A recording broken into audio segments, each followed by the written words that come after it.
नमस्कार। आज हम सुनेंगे मुंशी प्रेमचंद जी की लिखी कहानी बड़े घर की बेटी। बेनी माधव सिंह गौरीपुर गांव के जमींदार और नंबरदार थे। उनके पितामह किसी समय बड़े धन्य धान्य संपन्न थे। गांव का पक्का तालाब और मंदिर, जिनकी अब मरम्मत भी मुश्किल थी, उन्हीं के कीर्ति स्तंभ थे। कहते हैं इस दरवाजे पर हाथी जूमता था। अब उसकी जगह एक बूढ़ी भैंस थी, जिसके शरीर में अस्थि पंजर के सिवा और कुछ शेष न रहा था, पर दूध शायद बहुत देती थी, क्योंकि एक न एक आदमी हाड़ी लिए उसके सिर पर सवार ही रहता था। बेनी माधव सिंह अपनी आधी से अधिक संपत्ति वकीलों को भेंट कर चुके थे। उनकी वर्तमान आय 1000 रुपये वार्षिक से अधिक न थी। ठाकुर साहब के 2 बेटे थे। बड़े बेटे का नाम श्रीकंठ सिंह था। उसने बहुत दिनों के परिश्रम और उद्योग के बाद बीए की डिग्री प्राप्त की थी। अब एक दफ्तर में नौकर था। छोटा लड़का लाल बिहारी सिंह दोहरे बदन का सजीला जवान था। भरा हुआ मुखड़ा, चौड़ी छाती, भैंस का 2 सेर ताज़ा दूध वह उठकर सवेरे पी जाता था। श्रीकंठ सिंह की दशा बिल्कुल विपरीत थी। इन नेत्रप्रिय गुणों को उन्होंने बीए इन्हीं 2 अक्षरों पर न्यौछावर कर दिया था। इन 2 अक्षरों ने उनके शरीर को निर्बल और चेहरे को कांतिहीन बना दिया था। इसी से वैद्य ग्रंथों पर उनका विशेष प्रेम था। आयुर्वेदिक औषधियों पर उनका अधिक विश्वास था। शाम सवेरे से उनके कमरे में प्राय खड़ल की सुरीली कर्ण मधुर ध्वनि सुनाई दिया करती थी। लाहौर और कलकत्ते के वैद्यों से बड़ी लिखा पढ़ी रहती थी। श्रीकंठ इस अंग्रेजी डिग्री के अधिपति होने पर भी अंग्रेजी सामाजिक प्रथाओं के विशेष प्रेमी न थे, बल्कि वह बहुधा बड़े जोर से उसकी निंदा और तिरस्कार किया करते थे। इसी से गांव में उनका बड़ा सम्मान था। दशहरे के दिनों में वह बड़े उत्साह से रामलीला में सम्मिलित होते और स्वयं किसी न किसी पात्र का पाठ लेते थे। गौरीपुर में रामलीला के वही जन्मदाता थे। प्राचीन हिंदू सभ्यता का गुणगान उनकी धार्मिकता का प्रधान अंग था। सम्मिलित कुटुंब के तो वो एकमात्र उपासक थे। आजकल स्त्रियों को कुटुंब में मिलजुल कर रहने की जो अरुचि होती है, उसे वो जाति और देश दोनों के लिए हानिकारक समझते थे। यही कारण था कि गांव की ललनाएं उनकी निंदक थी।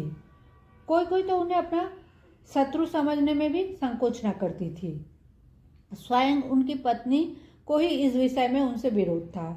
ये इसलिए नहीं कि उसे अपने सास ससुर, देवर या जेठ आदि से घृणा थी, बल्कि उसका विचार था कि यदि बहुत कुछ सहने और तरह देने पर भी परिवार के साथ निर्वाह न हो सके, तो आए दिन की कलह से जीवन को नष्ट करने की अपेक्षा यही उत्तम है कि अपनी खिचड़ी अलग पकाई जाए।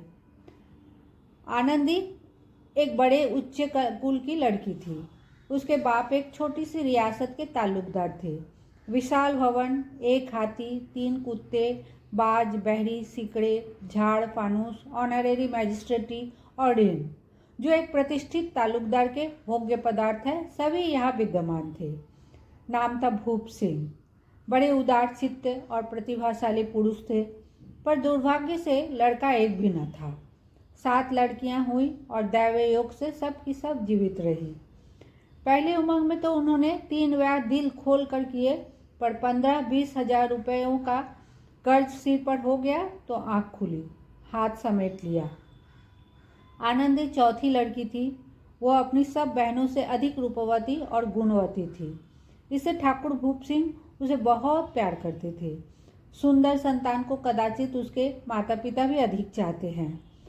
ठाकुर साहब बड़े धर्म संकट में थे कि इसका विवाह कहाँ करें। न तो यही चाहते थे कि ऋण का बोझ बढ़े, और न यही शिकार था कि उसे अपने को भाग्यहीन समझना पड़े। एक दिन श्रीकंठ उनके पास किसी चंदे की रुपए मांगने आए। शायद नागरी प्रचार का चंदा था। भूप सिंह उनके स्वभाव पर रीझ गए और धूमधाम से श्रीकंठ का आनंदी के साथ ब्याह हो गया।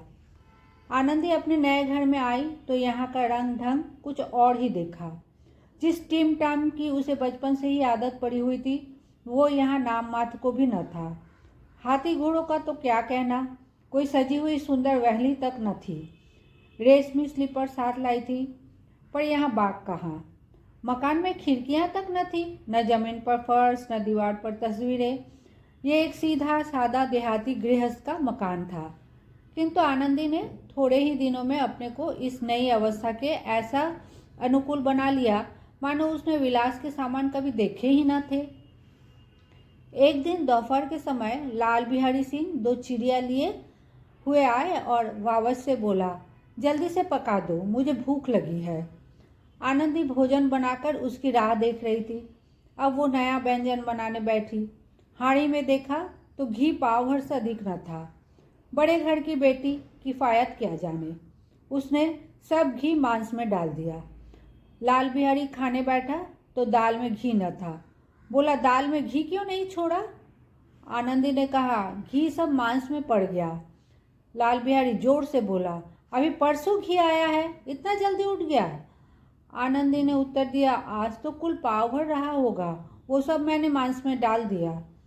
जिस तरह सूखी लकड़ी जल्दी जल उठती है, उसी तरह से खुदा बाबला मनुष्य जरा जरा सी बात पर तिनक जाता है। लाल बिहारी को भावच की ये ढिठाई बहुत बुरी लगी। तिनक कर बोला, मैके में तो चाहे घी की नदी बहती हो, स्त्री गालियां सह लेती है, मार भी सह लेती है, पर मैके की निंदा उनसे नहीं सही जाती। आनंदी मुंह फेरकर बोली, हाथी मरा भी तो 9 लाख का, वहाँ इतना घी नित्य नाय का हार खा जाते थे। लाल बिहारी जल गया, थाली उठाकर पलट दी और बोला, जी चाहता है जीभ पकड़कर खींच लूं। आनंदी को क्रोध आ गया, मुंह लाल हो गया। बोली, वो होते तो आज इसका मजा चखाते। अब अपड़ उज्जर ठाकुर से न रहा गया। उसकी स्त्री एक साधारण जमींदार की बेटी थी। जब जी चाहता उस पर हाथ साफ कर लिया करता था। खड़ा उठाकर आनंदी की ओर जोर से फेंकी और बोला, जिसके गुमान पर भूली हुई हो उसे भी देखूंगा और तुम्हें भी। आनंदी ने हाथ से खड़ाऊ रोकी, सिर बज गया, पर उंगली में बड़ी चोट आई। क्रोध के बाड़े हवा से हिलते पत्ते की भांति कांपती हुई अपने कमरे में आकर खड़ी हो गई। स्त्री का बल और साहस, मान और मर्यादा पति तक है। उसे अपने पति के ही बल और पुरुषत्व का घमंड होता है। आनंदी खून का घूंट पीकर रह गई।